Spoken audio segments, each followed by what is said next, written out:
Hello ವೀಕ್ಷಕರೇ, welcome back to my YouTube channel. So ಇವತ್ತಿನ ವೀಡಿಯೋದಲ್ಲಿ ನಾವು ಏನು ರೆಸಿಪಿ ಮಾಡ್ತಾ ಇದ್ದೀವಿ ಅಂತಂದರೆ ಗಾರ್ಲಿಕ್ ಫ್ರೈಡ್ ರೈಸ್ ಹೇಗೆ ಮಾಡೋದು ಅಂತ ನಾನು ಅದಕ್ಕೆ ಮುಂಚೆ ನೀವು ನನ್ನ ಚಾನಲ್ ಸಬ್ಸ್ಕ್ರೈಬ್ ಮಾಡ್ಕೊಂಡಿದ್ದೆ. ಸೊ ಮೊದಲು ಹೋಗಿ ಲೈಕ್ ಮಾಡಿ, ಶೇರ್ ಮಾಡಿ, ಕಮೆಂಟ್ ಮಾಡಿ, ಸಬ್ಸ್ಕ್ರೈಬ್ ಮಾಡ್ಕೊಳ್ಳಿ. ಸೊ ವೀಡಿಯೋನ ಸ್ಟಾರ್ಟ್ ಮಾಡೋಣ.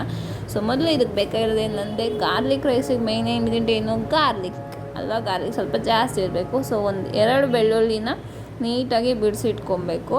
ಆಮೇಲೆ ಸ್ವಲ್ಪ ಕರಿಬೇವು, ಹಾಗೆ ಒಂದು ಸ್ವಲ್ಪ ಇದಕ್ಕೆ ಖಾರನ ಹಾಕ್ಕೊಬೇಕು. ಸೊ ನೀವು ಎಷ್ಟು ಬೇಕೋ ಅಷ್ಟು ನೋಡ್ಕೊಂಡು ಹಾಕ್ಕೊಳ್ಳಿ. ಒಂದೆಡೆ ನೀವು ಸ್ಪೈಸಿ ಲವರ್ಸ್ ಅಂದರೆ ಒಂದು 3 ಟೇಬಲ್ ಸ್ಪೂನ್ ಹಾಕ್ಕೊಬೋದು. ನಿಮಗೆ ಸ್ಪೈಸಿ ಇಷ್ಟ ಆಗಲ್ಲ ಅಂತಂದರೆ ಒಂದು 2 ಟೇಬಲ್ ಸ್ಪೂನ್ ಹಾಕ್ಕೊಳ್ಳಿ. ಸೊ ನನಗಂದ್ರೆ ಸ್ಪೈಸಿ ಅಂತೂ ತುಂಬ ಇಷ್ಟ, ಅದಕ್ಕೆ ನಾನಿಲ್ಲಿ ಒಂದು 3 ಟೇಬಲ್ ಸ್ಪೂನಷ್ಟು ಖಾರನ ಹಾಕ್ತಾಯಿದ್ದೀನಿ. ಮತ್ತು ಇದಕ್ಕೆ ಲೈಟಾಗಿ ಒಂದು ಸ್ವಲ್ಪ ಸಾಲ್ಟನ್ನು ಹಾಕ್ಕೊಳ್ಳಿ. ಸ್ವಲ್ಪ ಸಾಲ್ಟ್ ಸಾಕು. ಮತ್ತು ಬೇಕಾದ್ರೆ ನಾವು ಇನ್ನೊಂದು ಸತಿ ಮಾಡಬೇಕಾದ್ರೆ ಹಾಕ್ಕೊಳ್ಳೋಣ. ಅದಕ್ಕೋಸ್ಕರ, ಯಾಕಂದರೆ ಒಂದು ಸತಿ ಫ್ರೈ ಮಾಡಬೇಕಾದ್ರೂ ಹಾಕ್ತೀವಿ. ಈ ರೀತಿಯಾಗಿ ಪೇಸ್ಟನ್ನ ರೆಡಿ ಮಾಡ್ಕೊಬೇಕು. ಇವಾಗ ಒಂದು ಪ್ಯಾನ್ ಇಟ್ಕೊಳ್ಳೋಣ. ಒಂದು ಪ್ಯಾನ್ ಇಟ್ಕೊಂಡು ಒಂದು ಸ್ವಲ್ಪ ಅದು ಹೀಟ್ ಆದಮೇಲೆ ಇದಕ್ಕೆ ಎಣ್ಣೆನ ಹಾಕಬೇಕು. ಎಣ್ಣೆನ ಹಾಕಿ ಅದು ಸ್ವಲ್ಪ ಕಾಯಲಿ. ಸೊ ಕಾಯಿದ್ವಿ ಒಂದು 2 ನಿಮಿಷ ಹಂಗೆ ಕಾಯಬೇಕು. ಆದಮೇಲೆ ಇದಕ್ಕೆ ಏನು ಹಾಕ್ಬೇಕು ಗೊತ್ತಾ, ಕರಿಬೇವು ಹಾಕ್ಕೊಳ್ಳೋಣ. ಯಾಕಂದರೆ ಇಲ್ಲೊಂದು ಸ್ವಲ್ಪ ಕರಿಬೇವು ಹಾಕ್ಕೊಬೇಕು. ಯಾಕಂದರೆ ಒಗ್ಗರಣೆಯಲ್ಲಿ ಕರಿಬೇವು ಇಲ್ಲಾಂದರೆ ಟೇಸ್ಟ್ ಇರೋಲ್ಲ. ಅದಕ್ಕೋಸ್ಕರ ಕರಿಬೇವು ಕಂಪಲ್ಸರಿ ಹಾಕ್ಕೊಳ್ಳೇಬೇಕು. ನೋಡಿ, ಇವಾಗ ಇದಕ್ಕೆ ಒಂದು ಸ್ವಲ್ಪ ಕಡಲೆಬೇಳೆ, ಉದ್ದಿನಬೇಳೆ ಕೂಡ ಹಾಕ್ಕೊಬೇಕು. ಯಾಕಂದರೆ ಟೇಸ್ಟ್ ಚೆನ್ನಾಗಿರುತ್ತೆ ಮತ್ತು ತಿನ್ಬೇಕಾದ್ರೂ ಚೆನ್ನಾಗಿರುತ್ತೆ. ಹಾಗೆ ಇದ್ರ ಜೊತೆಗೆ ಒಂದು ಸ್ವಲ್ಪ ಕಡಲೆ ಬೀಜನ ಕೂಡ ಹಾಕ್ಕೊಳ್ಳಿ. ಸೊ ಕಡಲೆ ಬೀಜ ಇಷ್ಟ ಇಲ್ದಿರೋ ಯಾರು ಇರೋಲ್ಲ. ಇದೆಲ್ಲ ತುಂಬ ಆಲ್ಮೋಸ್ಟ್ ಹೆಲ್ತಿ ಐಟಮ್ಸ್. ಮತ್ತು ಸ್ವಲ್ಪ ಇದಕ್ಕೆ ಒಂದು 1/4 ಟೇಬಲ್ ಸ್ಪೂನಷ್ಟು ಜೀರಿಗೆ ಹಾಕ್ಕೊಳ್ಳಿ. ಸೊ ಜೀರಿಗೆ ಹಾಕೋದ್ರಿಂದ ಏನು ಅಂತಂದರೆ ಈ ರೈಸ್ಗೆ ತುಂಬಾ ಟೇಸ್ಟ್ ಬರುತ್ತೆ.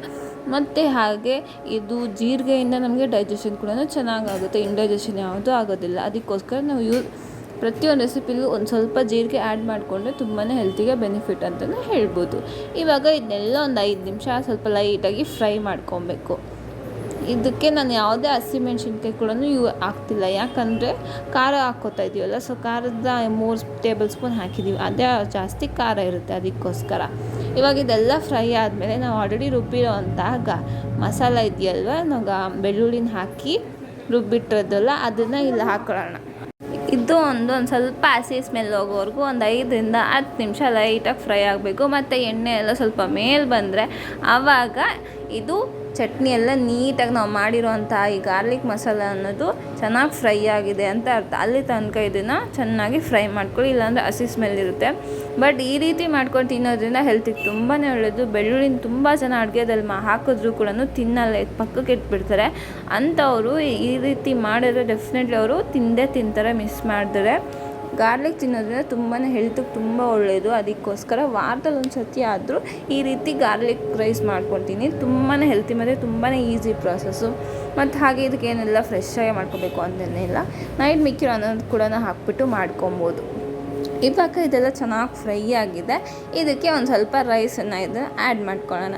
ಸೊ ನಾನು ಆಲ್ರೆಡಿ ಬಿಸಿಯಾಗಿ ರೈಸ್ ಮಾಡಿಕ್ಕಿದ್ದೆ, ಅದೇ ರೈಸ್ನ ಇಲ್ಲಿ ನಾನು ಹಾಕ್ತಾಯಿದ್ದೀನಿ. ಇಲ್ಲಿ ಯಾಕಂದ್ರೆ ನಾವು ಹಾಕಿರೋದು 3 ಟೇಬಲ್ ಸ್ಪೂನು. ಸೊ ನಮ್ಮ ಮನೆ ಖಾರದ ಪುಡಿ ಅಂತೂ ಮನೆಯಲ್ಲೇ ಮಾಡಿರೋದು, ತುಂಬಾ ಖಾರ ಇದೆ. ಬಟ್ ಕಲರ್ ಬರೋಲ್ಲ, ಸೊ ಅದಕ್ಕೋಸ್ಕರ ಕಾಣಿಸೋದಿಲ್ಲ ರೆಡ್ಡಾಗಿ. ಬಟ್ ಆದರೆ ಟೇಸ್ಟ್ ಮಾತ್ರ ಸಕ್ಕತ್ತಾಗಿತ್ತು. ಆ ಸ್ಮೆಲ್ ಅಂತೂ ಮಾಡ್ತಾ ಇರಬೇಕು. ಹಿಂಗಿತ್ತು ಅಂದರೆ ಸಕ್ಕತ್ತಾಗಿ ಬರ್ತಿತ್ತು ಆ ಸ್ಮೆಲ್ ಮಾತ್ರ. ನನಗಂತೂ ತಿಂದಿದ್ದು ನಿಜವಾಗ್ಲೂ ಎಷ್ಟು ಇಷ್ಟ ಆಯಿತು ಅಂದರೆ, ಇಷ್ಟು ಚೆನ್ನಾಗಿದೆಯಾ ಅಂತ ಅನ್ನಿಸ್ತು. ನಾನು ಅಷ್ಟೇ ಬೆಳ್ಳುಳ್ಳಿ ತಿನ್ನೋದೇ ಇಲ್ಲ. ನಮ್ಮ ಮನೇಲಿ ಅಮ್ಮ ಆದರೆ ಎಷ್ಟು ಬೈತಾರೆ ಗೊತ್ತಾ, ಬೆಳ್ಳುಳ್ಳಿ ಎಲ್ಲ ತಿನ್ನಬೇಕು, ತುಂಬಾ ಹೆಲ್ತಿಗೆ ಒಳ್ಳೆಯದು ಅಂತ ಹೇಳ್ತಾರೆ. ಆದರೆ ನಾನಂತೂ ಬೆಳ್ಳುಳ್ಳಿನೇ ತಿನ್ನಲ್ಲ, ಎತ್ತಿ ಪಕ್ಕಕ್ಕೆ ಇಕ್ಬಿಡ್ತೀನಿ. ಆದರೆ ಈ ರೀತಿ ನಮ್ಮಮ್ಮ ನನಗೆ ಗೊತ್ತಿಲ್ಲದೆ ಬೆಳ್ಳುಳ್ಳಿ ರೈಸ್ ಮಾಡಿಕೊಟ್ರು. ನಿಜವಾಗ್ಲೂ ನಾನಾದರೆ ಶಾಕ್ ಆದೆ ಗೊತ್ತಾ. ಇದು ಬೆಳ್ಳುಳ್ಳಿ ರೈಸ್ ಅಂತ ನಂಬಕ್ಕಲ್ಲಿ ನೀನು ಬೆಳ್ಳುಳ್ಳಿ ತಿನ್ನಿಸ್ಬಿಟ್ಯಾ ಅಂತ ಅಂದೆ. ನಿಜವಾಗ್ಲೂ ಅಷ್ಟು ಟೇಸ್ಟಾಗಿತ್ತು. ಮತ್ತು ಅಮ್ಮ ಹೇಳ್ತಾರೆ ಯಾವುದೇ ಒಂದು ಪ್ರತಿಯೊಂದು ಅಡುಗೆದಲ್ಲೂ ಅಷ್ಟು ಅವ್ರು ಹಾಕ್ದಾಗ ಬೆಳ್ಳುಳ್ಳಿ ತಿನ್ನು, ಕರಿಬೇವು ತಿನ್ನು ಅಂತ ಹೇಳ್ತಾರೆ. ನಾನು ಕರಿಬೇವು ಬೇಯಿಸ್ಕೊಂಡು ಚೆನ್ನಾಗಿ ತಿಂತೀನಿ, ಆದರೆ ಬೆಳ್ಳುಳ್ಳಿನ ತಿನ್ನಲ್ಲ. ಆದರೆ ಅವರು ಯಾವಾಗಲೂ ಹೇಳ್ತಾ ಇರ್ತಾರೆ ತಿನ್ನು ಅಂತ. ನಾನು ತಿನ್ನಲ್ಲ. ಅದಕ್ಕಂತ ಅವ್ರು ನೋಡಿಬಿಟ್ಟು ಈ ರೀತಿ ನಂಗೆ ಬೆಳ್ಳುಳ್ಳಿ ರೈಸನ್ನು ಮಾಡಿಕೊಟ್ಟಿದ್ರು. ನನಗಂತೂ ನಿಜವಾಗ್ಲೂ ಸಖತ್ ಖುಷಿ ಅನ್ನಿಸ್ತು ನಮ್ಮಮ್ಮ ಈ ರೀತಿ ಬೆಳ್ಳುಳ್ಳಿ ರೈಸ್ ಮಾಡಿಕೊಟ್ಟಿದ್ದಕ್ಕೆ. ಯಾಕಂದರೆ ಅಮ್ಮಂದಿರು ಏನೋ ಒಂದು ಮಾಡ್ತಾ ಇರ್ತಾರಲ್ಲ, ನಮಗೆ ಇಷ್ಟ ಆಗಿರೋದು ನಾವು ತಿನ್ನಲ್ಲ ಅನ್ನೋದನ್ನು ಅದು ಏನೋ ಒಂದು ಮಾಡಿ ನಮ್ಮ ಕೈಯಲ್ಲಿ ಅದನ್ನು ತಿನ್ನಿಸ್ಬೇಕಾದ್ರೆ ಅವ್ರಿಗೊಂದು ದೊಡ್ಡ ಅಚೀವ್ಮೆಂಟ್ ಅಂತ ಹೇಳ್ತಾರಲ್ಲ. ಫೈನಲಾಗಿ ಇಲ್ಲಿ ನಮ್ಮ ಬೆಳ್ಳುಳ್ಳಿ ರೈಸ್ ಅನ್ನೋದು ರೆಡಿ ಆಗಿಬಿಟ್ಟಿದೆ. ಇದಕ್ಕೆ ಉಪ್ಪು ಖಾರ ಎಲ್ಲ ಸಕ್ಕತ್ತಾಗಿದೆ. ನೋಡಿದ್ರು ಎಷ್ಟು ಸ್ಪೈಸಿಯಾಗಿ ಕಾಣಿಸ್ತಿದೆ. ನಮ್ಮ ಖಾರದ ಪುಡಿ ಅಂತೂ ತುಂಬಾ ಖಾರ, ಕಲ್ಲರ್ ಇಲ್ಲ ಬಟ್ ಖಾರ ಮಾತ್ರ ಜಾಸ್ತಿನೇ ಇದೆ. ಸ್ಪೈಸಿ ಅಂದರೆ ನನಗಂತೂ ಸಖತ್ ಇಷ್ಟ, ನನಗಂತೂ ಟೇಸ್ಟ್ ತುಂಬಾ ಇಷ್ಟ ಆಯಿತು.